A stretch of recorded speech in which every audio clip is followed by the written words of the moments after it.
ചോദ്യം ഇതാണ്, ഒരു റൈറ്റ് ആംഗിൾഡ് ട്രയാങ്കിളിന്റെ ഏരിയ 24 സെന്റിമീറ്റർ സ്ക്വയർ ആണ്. അതിന്റെ ബേസ് 6 സെന്റിമീറ്റർ ആണ്.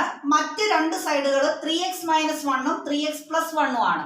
അങ്ങനെയാണെങ്കിൽ ഈ രണ്ട് സൈഡിന്റെ ലെങ്ത് ആണ് നമ്മൾ കണ്ടെത്തേണ്ടത്. ഇതെങ്ങനെ കണ്ടെത്തും നോക്കാം. നമുക്കറിയാം ഒരു ട്രയാങ്കിളിന്റെ ഏരിയ നമുക്ക് എങ്ങനെ എഴുതാം? Half into base into height. അപ്പൊ ഇവിടെ തന്നിരിക്കുന്ന ഏരിയ 24 സെന്റിമീറ്റർ സ്ക്വയർ ആണ്. അപ്പൊ 24 is equal to half into ഇവിടെ ബേസ് എത്രയാണ്? 6 ആണ്. ഇൻറ്റു 6 ഇൻറ്റു ഹൈറ്റ് എന്താണ്? 3x - 1 ആണ്. 3x - 1.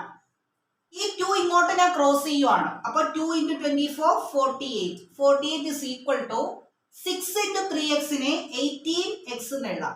6 × -1-നെ -6 എന്ന് എഴുതാം. ഇനി ഈ കിട്ടിയ ഇക്വേഷനെ ത്രൂ ഔട്ട് 6 കൊണ്ട് ഡിവൈഡ് ചെയ്യുവാണ്. അപ്പോൾ 48-നെ 6 കൊണ്ട് ഡിവൈഡ് ചെയ്യുമ്പോൾ 8 എന്ന് കിട്ടും. 8 ഇസ് ഈക്വൽ ടു 3x - 1. ഈ -1 ഇപ്പുറത്ത് വരുമ്പോൾ +1 ആവും. അപ്പോൾ 8 + 1 9 ഈക്വൽ ടു 3x. അപ്പൊ 3x ഈക്വൽ ടു 9 ആണെങ്കിൽ x എങ്ങനെ എഴുതാം? x is equal to 9/3 equal to 3 എന്ന് എഴുതാം. അങ്ങനെയാണെങ്കിൽ ഈ സൈഡിന്റെ ലെങ്ത് 3x - 1 ആണല്ലോ. അത് എത്രയും നമുക്ക് കിട്ടും? 3 × 3 - 1. 3 × 3 9. 9 - 1 8 എന്ന് കിട്ടും. അപ്പൊ 8 സെന്റിമീറ്റർ എന്ന് കിട്ടും. ഇനി ഇത് ഹൈപ്പോന്യൂസ് ആണ്. അതിന്റെ ലെങ്ത് എങ്ങനെ കണ്ടുപിടിക്കാം?